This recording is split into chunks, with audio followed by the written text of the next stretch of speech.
దేవునికి స్తోత్రం. హల్లెలూయా. ఎఫెసీయులకు రాసిన పత్రికలో 4వ అధ్యాయం నందు అపోస్తలుడైన పౌలు గారు ఈ ఎఫెసులో ఉన్నటువంటి వారితో ఈ మాటలు జ్ఞాపకం చేస్తూ ఉన్నాడు. ఏమంటున్నా అంటే, సమాధానం అనే బంధము చేత ఆత్మ కలిగించేటువంటి ఐక్యతను కాపాడుకోవటానికి శ్రద్ధ గలవారమై ఉండాలి అని చెప్తున్నాడు. సమాధానం అనేటువంటి బంధాన్ని దేవుడు మనకు అనుగ్రహించాడు. ఆ సమాధానం అనేటువంటి బంధము చేత మన జీవితాల్లో మనము దేవుడిచ్చినటువంటి ఐక్యత అనేది కాపాడుకోవాలి. ఆ ఐక్యత కాపాడుకున్నప్పుడు ఏమవుద్దంటే, మనమందరము కూడా దేవుని యొక్క పిలువబడినటువంటి పిలుపుకు తగినట్లుగా మనం నడుచుకోగలుగుతామని దేవుని వాక్యం మనకి ఇక్కడ సెలవిస్తా వచ్చిందనమాట. అయితే దేవుడు మనల్ని పిలిచాడని చెప్తున్నాడు. దేవుడు ఎందుకు మనల్ని పిలిచాడయ్యా అంటే, ఆయనలో మనం బలవంతులంగాను, ఆయనలో మనము స్థిరులంగా ఉండాలని దేవుడు మనల్ని పిలిచాడనమాట. ఆ స్థిరత్వం అనేది, ఆ యొక్క బలం అనేది ఎలా కలుగుతుందయ్యా అంటే, దేవుని యొక్క బంధము చేత, దేవుని యొక్క ఆత్మ చేత, మన యొక్క ఐక్యత చేత కలుగుతుందని దేవుడు సెలవిచ్చాడు ఇక్కడ. అందుకే పైన అధ్యాయంలో మనం చదువుతూ ఉంటే, 3వ అధ్యాయం మనం జ్ఞాపకం చేస్తూ ఉంటాడు. చూడండి, 16వ వచనం దగ్గర నుంచి మనం చూస్తూ ఉంటే, మీరు అంతరంగ పురుషుని యందు శక్తి కలిగి ఆయన ఆత్మ వలన బలపరచబడినట్లుగాను, క్రీస్తు మీ హృదయములలో విశ్వాసము ద్వారా నివసించినట్లుగాను తన మహిమైశ్వర్యము చొప్పున మీకు దయచేయవలనని మీరు దేవుని సంపూర్ణత యందు పూర్ణులగునట్లుగా ప్రేమ యందు వేరుపారి స్థిరపడి సమస్త పరిశుద్ధులతో కూడా దాని వెడల్పు, పొడవు, లోతు, ఎత్తు ఎంతో గ్రహించుకొనుటకు జ్ఞానమునకు మించిన క్రీస్తు ప్రేమను తెలుసుకొనుటకును తగిన శక్తి గలవారు కావాలని ప్రార్థించుచున్నాను అని చెప్తా వచ్చాడు. ఇక్కడ దేవునిలో మనము ఐక్యత కలిగి, ప్రేమ అంటే దేవుడు ఇచ్చేటువంటి సమాధానం అనే బంధాన్ని మనం కలిగి ఉండాలంటే ఆత్మచేత ఐక్యత కలిగి ఉండాలని చెప్పాడు. ఆ ఆత్మచేత ఐక్యత కలిగి ఉండటానికి దేవుని యొక్క ప్రేమలో మనం నిలిచిన వారమై ఉండాలి. కాబట్టి దేవుని యొక్క ప్రేమలో మనం నిలిచిన వారం కాకపోతే దేవునితో కానీ, దేవుని సంబంధమైనటువంటి ఆత్మతో కానీ ఐక్యత అనేది మనలో ఉండదని చెప్తా వచ్చాడనమాట. అందుకొరకే మనం ఎలా ఉండాలని చెప్తున్నాడు అంటే, దేవుణ్ణి తెలుసుకోవాలంటే, దేవుని శక్తిని మనం ఎరగాలంటే, దేవునిలో మనం ముందుకు నడవాలంటే, మన జీవితాల్లో దేవుని యొక్క ప్రేమ అనేది కలిగి ఉండాలని చెప్తున్నాడు.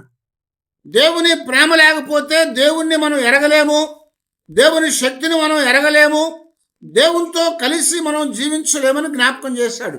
అందుకొరకే దేవునితో మనం కలిసి జీవించాలంటే, దేవునిలో ఉన్న శక్తిని మనం ఎరగాలంటే ఏం చెప్పాడు ఇక్కడ? ఆయన యొక్క ప్రేమలో వేరుపారినటువంటి వారంగా ఉండాలి, స్థిరమైనటువంటి వారంగా మనము ఉండాలని చెప్తున్నాడు. అప్పుడే పరిశుద్ధులతో కూడా దాని పొడవు, వెడల్పు, ఎత్తు, లోతు మనము ఎరిగి ఉంటాము అని చెప్తున్నాడు అనమాట. ఇక్కడ కట్టడాన్ని గురించి జ్ఞాపకం చేస్తున్నాడు. ఈ కట్టడం ఎలాంటిదట? ఒక ఆకారంలో ఉందని చెప్తున్నాడు. దేవుని యొక్క ప్రేమ అనేది ఒక స్థిరమైనటువంటి ఆకారంలో ఉందంటున్నాడు. అది ఎలా ఉందట?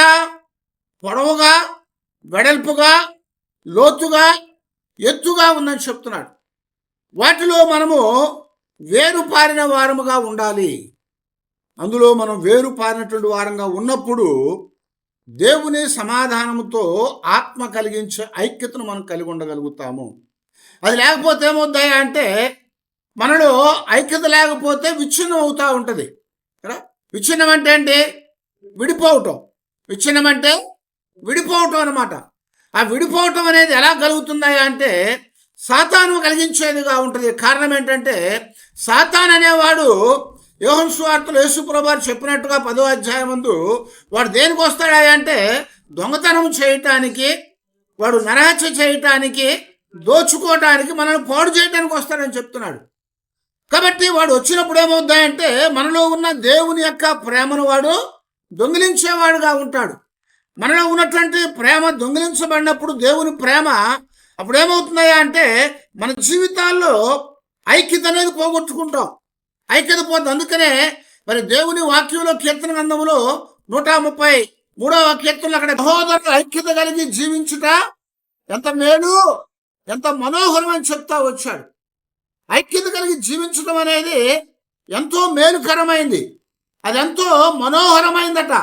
అది ఎలాంటిదయ్యా అంటే అహరోను మీద పోయబడి ఏమవుతుందట, గడ్డం మీదగా పారి అతని అంగీల అంచు వరకు దిగజారిన పరిమళ తైలం వలె ఉండును అని జ్ఞాపకం చేస్తా వచ్చు. అహరోను తల మీద పోయబడ్డటువంటి అభిషేక తైలము అని చెప్తున్నాడు.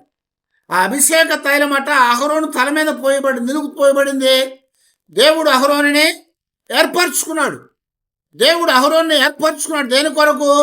దేవునితో ఉండటానికి, దేవుని పని చేయటానికి, దేవుని యొక్క యాజకత్వాన్ని జరిగించడానికి దేవుడు అహరోన్ని ఏర్పరచుకున్నాడు. దేవుడు అహరోను అతని కుటుంబాన్ని ఏర్పాటు చేసుకున్నాడు. కనుక ఇప్పుడు దేవుడు మోషేతో చెప్పాడు, అభిషేకించమని చెప్పినప్పుడు మోషే అభిషేక తైలాన్ని తీసుకొని ఆయన తల మీద పోశాడు. అది తల మీద నుంచి ఎక్కడి దాకా వచ్చిందట, అంగి యొక్క అంచుల వరకు వచ్చిందని చెప్తున్నాడు. తల మీద నుంచి అరికాలు దాకా వచ్చింది. అంటే దేవుని యొక్క సన్నిధిలో సంపూర్తిగా తైలము చేత నింపబడ్డాడు. అందుకనే దావీదు కూడా 23వ కీర్తనలో జ్ఞాపకం చేస్తూ అంటాడు కదా, నా తల నూనెతో అంతబడి ఉన్నది, నా గిన్నె నిండి పొర్లి పారుతుందని చెప్తున్నాడు. దేవుని యొక్క తైలముతో తల అంటబడిందట, గిన్నె నిండి పొర్లి పారుతా ఉంది. మన జీవితాల్లో మనం ఎప్పుడు కూడా ఎలా ఉండాలి అంటే పొర్లి పారేటువంటి అనుభవంలోనికి మనము రావాలి. దేవుల్లో మనం పొర్లి పారేటువంటి అనుభవంలోకి రాలేకపోతే మనం ఎక్కడ ఉంటామయ్యా అంటే ఆ కిందే ఉంటామని చెప్తున్నాడు. దేనికి, ఎందుకు చెప్తున్నాడంటే ఇక్కడ ఏం చెప్తున్నాడు, దేవుని యొక్క సంపూర్ణత, దేవుని యొక్క పరిపూర్ణ అవటానికి దేవుని ప్రేమలో వేరు పారాలట, స్థిరపడాలట. అయితే స్థిరపడినప్పుడు ఏమవుతుంది, దాని పొడుగు, వెడల్పు, లోతు, ఎత్తు చూస్తున్నాం. ఎత్తు అంటే ఏంటి? ఎత్తు అంటే ఒక దగ్గర నుంచి పైకి వచ్చేది కదా. కానీ లోతు అంటే ఒక దగ్గర నుంచి కిందకి వెళ్ళేది. అంటే పైకి కనపడేది ఒకటి, కనపడకుండా ఇంకా లోపలికి వెళ్ళేది మరొకటి జ్ఞాపకం చేస్తున్నాడు. ఒక కుండీని కొలవాలంటే, ఒక సంపును కొలవాలంటే పొడవు, వెడల్పు, ఎత్తుంటే అది ఎంత పరిమాణం ఉందో మనకు అర్థమవుతూ ఉంటుంది. కనుక దేవుని యొక్క గురించి, దేవుని ప్రేమలో మనం ఎలా ఉండాలని చెప్తున్నా అంటే పైకి మాత్రమే ఉండే వారంగా ఉండకూడదట. పైకి మాత్రమే ఉంటుంది. అది పొడవు, వెడల్పు, ఎత్తు అంటే అది పైకి కనపడేది. కానీ ఇక్కడ లోతు అని చెప్తున్నాడు. లోతు అంటే ఏంటి? కిందకెళ్ళేది. దేవుడు పౌలు గారి ద్వారా మనకి జ్ఞాపకం చేస్తున్నాడు. ఐక్యత కలిగి ఉండాలంటే మనము పైకి మాత్రం ఉంటే సరిపోదంటున్నాడు. దేవుని యొక్క ప్రేమలు ఎక్కడ ఉండాలట, లోతుగా పారిన వారమై ఉండాలి అని చెప్తున్నాడు. మనం చాలా పర్యాయాలు చెట్లు చూస్తూ ఉన్నాం. ఈ మొక్కలు, చెట్లు అనేవి భూమి మీద ఉంటాయి. అయితే భూమి మీద కనపడేదే చెట్టు మనకి కాదు. భూమి మీద కనపడే చెట్టు కాదు. భూమి మీద చెట్టు నిలబడాలంటే దాని కింద భూమిలోనికి చాలా లోతుగా వేరు అనేది వెళ్తూ ఉంటుంది.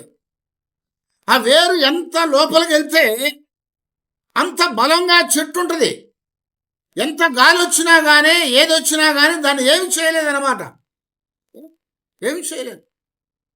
కారణం ఏంటంటే అది లోతుగా పారి ఉన్నది. దేవునిలో కూడా మనము ఆయన ప్రేమలో పైకి కనపడేటట్లుగా కాకుండా లోతైనటువంటి అనుభవంలోనికి వెళ్ళాలి.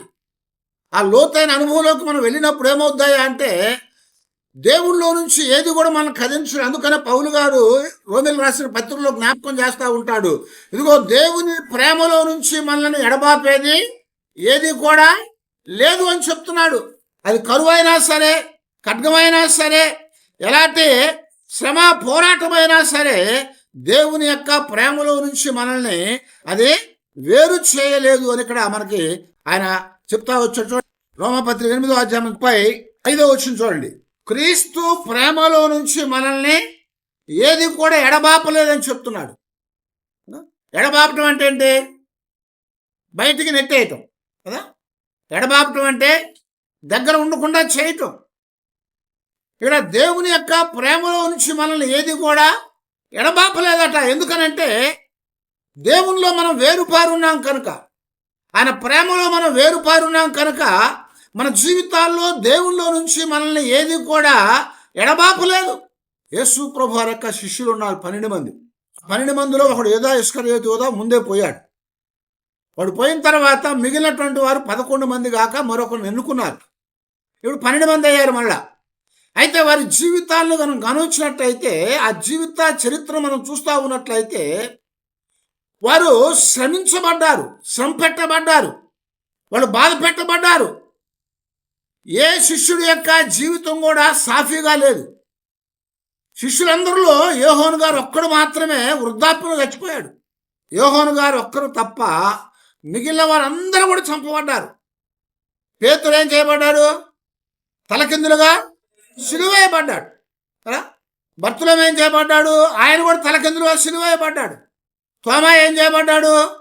వెనక నుంచి బల్యంతో పొడవబడ్డాడు. ఆ తర్వాత యాకోబు ఏం చేయబడ్డాడు? ఆయన రంపంతో కోయబడ్డాడట.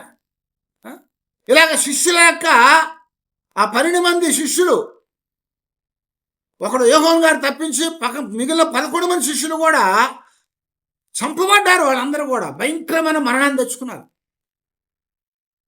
వారి యొక్క జీవితాల్లో ఏం కలిగిందంట? హింస కలిగింది. ఆ హింసని భరించారు. దేనికోసం? దేవుని కోసం. ఎందుకని? దేవుని యొక్క ప్రేమలో వారు వేరుపారున్నారు. కొన్ని చెట్లు పైన కొట్టేయంగానే ఏమవుతాయి? చచ్చిపోతాయి. కానీ కొన్ని చెట్లు మళ్ళీ మొలకలు వస్తాయి. కారణం ఏంటి తెలుసా? అంత లోతుగా అది వేరుపారు ఉంటుంది. ఎంత హింస వచ్చినా సరే, ఎంత కొట్టేసినా సరే అలా మళ్ళా బ్రతుకుతూ ఉంటుంది అది. అయితే ఇక్కడ ఎంత హింస వచ్చినా సరే దేవుళ్ళలో నుంచి మనం ఎడబాపేగా ఉండకూడదు అని జ్ఞాపకం చేస్తున్నాయి.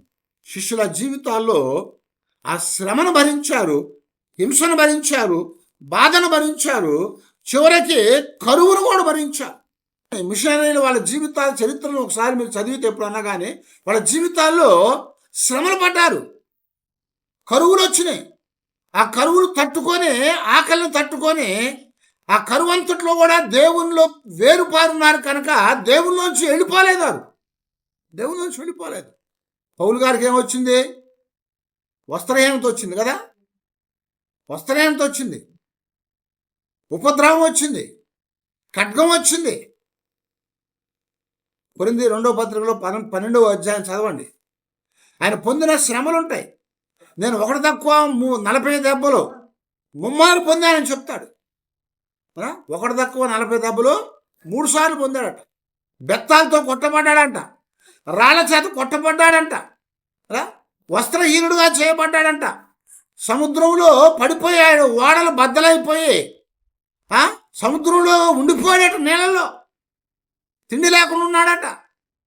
ఇలాగా ఉపద్రవాలు వచ్చినాయి, ఖడ్గం వచ్చింది ఆయన చంపడానికి. ఇలా చివరికి ఆయన కూడా హతసాక్షి అయిపోయాడు. అయితే ఇక్కడ దేవుడు జ్ఞాపకం చేస్తున్నాడు కదా. అందుకనే పౌలు చెప్తున్నాడు, దేవుని ప్రేమలో నుంచి మనల్ని ఎడబాపేది ఎవడు అంటున్నాడు. ఎవడట? శ్రమ కానీ, బాధ కానీ, హింస కానీ, కరువు అయినా సరే, వస్త్రహీనత అయినా సరే, ఉపద్రవమైనా సరే, ఖడ్గమైనా సరే మనలను ఎడబాపునా అని చెప్తున్నాడు. ఏదొచ్చినా వీటిల్లో మనల్ని దేవుని ప్రేమలో నుంచి ఎడబాపలేదు. గత వారంలో మనం చెప్పుకున్నాం, అంతకుముందు వారంలో నయోమి రూతుని వెళ్ళిపోమ్మా అంటే ఏమంది? వెళ్ళిపోయిందా? వెళ్ళలేదు. ఎందుకని? నయోమిని ప్రేమించిందామె, నయోమి యొక్క దేవుణ్ణి ప్రేమించిందామె. రూతు నయోమిని ప్రేమించింది, నయోమి దేవుడైన యెహోవాను ప్రేమించింది. కాబట్టి నువ్వు వెళ్ళే చోటకు నేను వస్తాను, నీ దేవుడే నా దేవుడు, నీ ప్రజలే నా ప్రజలు, నువ్వు ఉండే దగ్గర నేను ఉంటాను, నువ్వు చచ్చిపోయిన దగ్గర నేను చచ్చిపోతాను, నువ్వు పాతి పెట్టబడిన దగ్గర నేను పాతి పెట్టబడతాను. ఒకవేళ దేవుడు నాకు నీకు ఏదైనా వేరు కలుగజేసినట్లయితే, నేను నీ నుంచి వెళ్ళిపోయినట్లయితే, యెహోవా నాకు బహు కీడు కలుగు చేయను గాక అని చెప్పింది. దేవుడు నాకు బహు కీడు కలుగు చేయను గాక అని చెప్పింది. ఇక్కడ దేవుని యొక్క ప్రేమలో మనం వేరు పారినటువంటి వారిగా మనం ఉండాలి. వేరు పారినటువంటి వారుగా ఉండగలిగినప్పుడు అప్పుడే మనం ఏమవుతామయ్యా అంటే, మన జీవితాల్లో మనము ఐక్యతను కలిగి ఉండగలుగుతూ ఉంటాం. ఆ ఐక్యత అనేది ఆత్మ కలిగిస్తూ ఉంటుంది మనకి. ఆత్మ అనేది ఏం చేస్తుంది? ఐక్యతను కలిగించుతుంది. గతంలో నేను చెప్పాను, బాబేలు గోపురం దగ్గర ఏం జరిగింది? బాబేలు గోపురం దగ్గర తారుమారైపోయింది. ఒకే భాష, ఐక్యతగా ఉన్నారు. వారు ఏమనుకున్నారు? నిమ్రోదు వాళ్ళంతా, మనం ఇక్కడ ఒక గోపురాన్ని కట్టుకుందాం, ఆకాశాన్ని అంటేటట్లుగా కట్టుకుందాం, ఇక్కడ నుంచి మనం ఎవరు కూడా ఎక్కడికి చెదిరిపోకుండా అందరం ఇక్కడే ఉందాం అనుకొని గోపురాన్ని కట్టుకున్నారు. అయితే దేవుడు దాన్ని పడతోశాడు, తారుమారు చేశాడు. వాళ్ళ భాషలన్నీ పోయినాయి, ఐక్యత అంతా కూడా వీడిపోయింది. కానీ పెంతుకోస్తు నాడు ఏమైంది? దేవుని యొక్క ఆత్మ వచ్చింది. దేవుని యొక్క ఆత్మ వచ్చినప్పుడు ఆ ఆత్మ ఏం చేస్తుందట? ఐక్యతను కలిగించింది. వాళ్ళు ఆత్మతో నింపబడి వాళ్ళు మాట్లాడుతూ ప్రవచిస్తూ ఉన్నప్పుడు, అన్ని భాషలతో మాట్లాడుతున్నప్పుడు, అక్కడ చేరిన 18 దేశాలకు సంబంధించిన వారు వారి భాషల్లో వారు విన్నారు. అది ఐక్యతను కలుగు చేసింది. అందుకొరకు ఇక్కడ దేవుడు మనతో చెప్తున్నాడు పౌలు గారి ద్వారా, మనం ఇప్పుడు దేవునిలో ఏం చేయబడాలంట? ఏదో దాని పొడవు, లోతు, ఎత్తులో మాత్రం ఉంటే సరిపోదు, పైకి కిందకు కూడా వేరు పారినటువంటి వారంగా ఉండాలి. దాని శక్తిని ఎరిగినటువంటి వారంగా మనం ఉండాలి అని చెప్తున్నాడు. అప్పుడు ఏమవుద్దంట? వేరు పారిన వారమై ఉన్నప్పుడు జ్ఞానమునకు మించిన క్రీస్తు ప్రేమను తెలుసుకుంటకు తగిన శక్తి గలవారము కావాలని మీకోసం నేను ప్రార్థన చేస్తున్నానని పౌలు గారు ప్రార్థన చేస్తున్నాడు ఎఫెసులో ఉన్నటువంటి ఆ విశ్వాసుల కొరకు. అందుకొరకే మనము దేవుని యొక్క సన్నిధిలో ఆయనలో ఏం చేయబడాలట? ఐక్యతను కలిగి ఉండాలి. ఆ ఐక్యత దేవుడిచ్చేది. ఆ ఐక్యత కలిగి ఉండటానికి ఆత్మ మనకు సహాయం చేస్తుంది. ఆత్మ మనకు సహాయం చేస్తుందంటే ఆ యొక్క ఆత్మ మనకి ఆ దేవుని ప్రేమను అందిస్తూ ఉంది. ఆ ప్రేమలో మనము పిలువబడ్డాం కనుక అందులో నిలిచి ఉండాలి అని చెప్తున్నాడు. అందులో నిలిచి ఉండాలి. అందులోంచి వెళ్ళిపోయినట్లయితే, అందులోంచి పడిపోయినట్లయితే మన జీవితాల్లో ఊరికనే పాడైపోయేటువంటి వారంగా ఉంటాము. కానీ మరి మనము దేవుల్లో ఉండేటువంటి వారంగా ఉండలేము. దేవుల్లో ఉండేటువంటి వారంగా ఉన్నాం. అందులోంచి పడిపోయినట్లయితే ఏమో తెలుసా? వాసన కొడతాం. దేవుల్లోంచి పడిపోతే ఏమవుద్ది? ఆ చెట్టు కుళ్ళిపోయినాక ఏమవుతుంది? వాసన కొడతా ఉంటుంది కదా, వాసన వస్తుంది. నరికి పడేసిన తర్వాత అది నానిపోయి వాసన వస్తుంది. కానీ మనము కంపు కొట్టే వారంగా ఉండకుండా అహరోను తల మీద పోయిబడి ఆయన గడ్డం మీదగా కారి అంగి యొక్క అంచుల వరకు కూడా కారి సువాసన వెదజల్లేదిగా ఉందట. అలాంటి ఐక్యతను మనం కలిగినటువంటి వారమై దేవునిలో మనము ఉండాలి అని ఇక్కడ జ్ఞాపకం చేస్తున్నాడు. అలాంటి ఐక్యత దేవుడు మనకి ఇవ్వటానికే మనల్ని ఏం చేశాడంట? దేవుని యొక్క ఆయన గొప్ప పిలుపు చేత మనం పిలిచాడని చెప్తున్నాడు. ఆ పిలుపు చేత పిలిచి మనము ఆ పిలుపుకు తగినట్లుగా దీర్ఘశాంతముతో కూడిన సంపూర్ణ వినయముతో సాత్వికముతో నడుచుకోవాలని ప్రభువును బట్టి ఖైదీనైనా నేను మిమ్మలను బ్రతిమాలుకొనుచున్నానని పౌలు గారు ఎఫెసీలకి జ్ఞాపకం చేస్తూ ఉన్నారు. ఎందుకనయ్యా అంటే ఎఫెసీల యొక్క జీవితాల్లో ఏముందంట? వారికి విచ్ఛిన్నం అవుతూ ఉన్నారు. వారు ఒకరి నుంచి ఒకరు దూరం అవుతూ ఉన్నారు. దేవుని యొక్క ప్రేమ ఉందని చెప్పుకుంటున్నారు, కానీ ఎలా ఉన్నారయ్యా అంటే పైకే ఉన్నారట. వారి లోపలికి దేవుని ప్రేమ లేదట. కనుకనే దేవుడు పౌలు గారి ద్వారా వారితో మాట్లాడుతూ వారు పైకి మాత్రమే అలాగ ధరించుకొని ఉన్నారని చెప్తున్నారు. అలాగ ధరించుకొని ఉంటాం కాదు, కానీ మనం దేవునిలో వేరు పారినటువంటి వారమై ఆయన యొక్క సన్నిధిలో మనం ఉండగలిగే వారంగా ఉండాలి. అప్పుడు దేవుని యొక్క ప్రేమ ద్వారా మన జీవితాల్లో కలిగేటువంటి ఆ ఐక్యత దేవునితో మనల్ని ఉంచేదిగా ఉంటుంది. దేవునితో ఐక్యత మనం ఉండాలంటే మనకి యోహాను గారు మొదటి యోహాను పత్రికలో మొదటి అధ్యాయంలో 3వ వచనం చెప్తా ఉంటాడు, మాతో కూడా మీకును సహవాసము కలుగునట్లు మేము చూచిన దానిని వినిన దానిని మీకును తెలియజేయుచున్నాము. మన సహవాసం అయితే తండ్రితో కూడాను ఆయన కుమారుడైన యేసుక్రీస్తు వారితో కూడాను ఉన్నది. తండ్రితో ఆయన కుమారుడైన యేసుక్రీస్తు వారితో ఆ పైన చెప్పినట్లుగా ఆయన ఆత్మతో, ఆ తర్వాత మన అందరితో ఐక్యత కలిగి ఉండాలని చెప్తున్నాడు కదా. దేవునితో ఐక్యత లేకపోతే కుమారుడితో ఐక్యత ఉండదు కదా. కుమారుడితో ఐక్యత లేకపోతే పరిశుద్ధాత్మతో ఐక్యత ఉండదు. పరిశుద్ధాత్మలో ఐక్యత లేకపోతే సంఘంతో మనకు ఐక్యత ఉండదు. గమనించారా? పరిశుద్ధాత్మతో ఐక్యత లేకపోతే సంఘంతో ఐక్యత ఉండదు. సంఘంతో ఐక్యత లేదనుకోండి, మనము దేవుని యొక్క ప్రేమలో వేరుపారిన వారమే కాదు అని చెప్తున్నాడు. దేవుని యొక్క ప్రేమలో వేరుపారిన వారం కాదు. అందుకొరకే పౌలు గారు ఇదే ఎఫెసీ పత్రిక 4వ అధ్యాయం 4వ వచనం చెప్తున్నాడు కదా, శరీరం ఒక్కటే ఆత్మ ఒక్కడే, ఆ ప్రకారమే మీ పిలుపు విషయమై ఒకటే నిరీక్షణ గలవారై ఉండుటకు పిలువబడితిరి. ప్రభువు ఒక్కడే, విశ్వాసం ఒక్కటే, బాప్తిస్మం ఒక్కటే, అందరికీ తండ్రి అయిన దేవుడు ఒక్కడే. ఆయన అందరికి పైన ఉన్నవాడు, అందరిలోనూ వ్యాపించి అందరిలో ఉన్నాడు. హల్లెలూయా. దేనికి పిలిచాడు దేవుడు? ఐక్యతగా మనం ఉండటానికి దేవుడు మనల్ని పిలిచాడు అని చెప్తున్నాం. ఐక్యతగా ఉండటానికి. ఆ ఐక్యతగా ఉండటానికి ఎందుకు పిలిచాడయ్యా అంటే, తండ్రితో ఐక్యత కలిగి ఉంటే కుమారుడితో ఐక్యత కలిగి ఉంటాం. కుమారుడితో ఐక్యత కలిగి ఉంటే ఆత్మతో కలిగి ఉంటాం. ఆత్మతో కలిగి ఉంటే సంఘముతో కలిగి ఉంటాం. లేదా ఇలాగ వెళ్ళామనుకోండి, సంఘముతో ఐక్యత ఉంటేనే పరిశుద్ధాత్మతో ఐక్యత ఉన్నట్టు మనకి. పరిశుద్ధాత్మతో ఐక్యత ఉంటేనే కుమారుడితో ఐక్యత ఉన్నట్టు. కుమారుడితో ఐక్యత ఉంటేనే తండ్రితో ఐక్యత ఉన్నట్లు. లేకపోతే ఎక్కడ మన చైన్ బ్రేక్ అయినా కానీ ఊడిపోద్ది. అది ఎక్కడ బ్రేక్ అయినా కానీ అది ఊడిపోయేదిగా ఉంటుంది. చాలామంది మెడలో చైన్లు వేసుకున్నారు ఏంటి, వాటికి అన్నిటి కూడా కొక్కీలు ఉంటాయి కదా, అన్నీ కూడా ఒకదానికొకటి లింకులు ఉంటాయి. ఆ లింకుల్లో ఎక్కడ ఒక లింకు జారినా కానీ ఏమవుద్ది, మెడలో నుంచి జారిపోద్ది. అది అవునా, మెడలో నుంచి జారిపోద్ది. ఎందుకని? అన్ని లింకులు బాగానే ఉన్నాయి కదా, ఒక్క లింకు పోతే ఏమైంది? ఒక్క లింకే కదా తప్పిపోయింది. ఆ ఒక్క లింక్ తప్పిపోయినా సరే మెడలో ఉన్న చైన్ అంతా కూడా ఏమవుతుంది, జారిపోద్ది.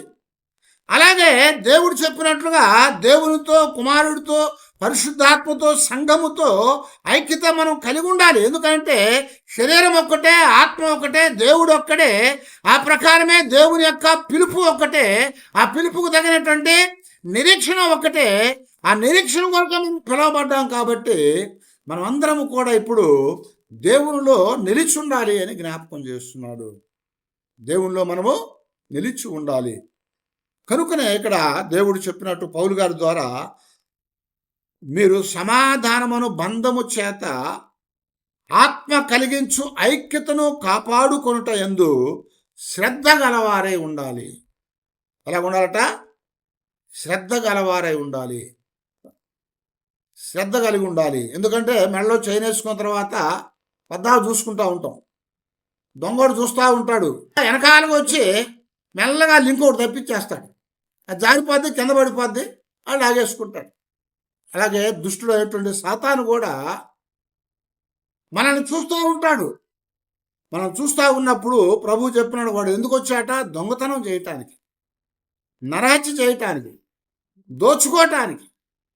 దీనికి తప్ప మరి దేనికి వాడు రాలేదు.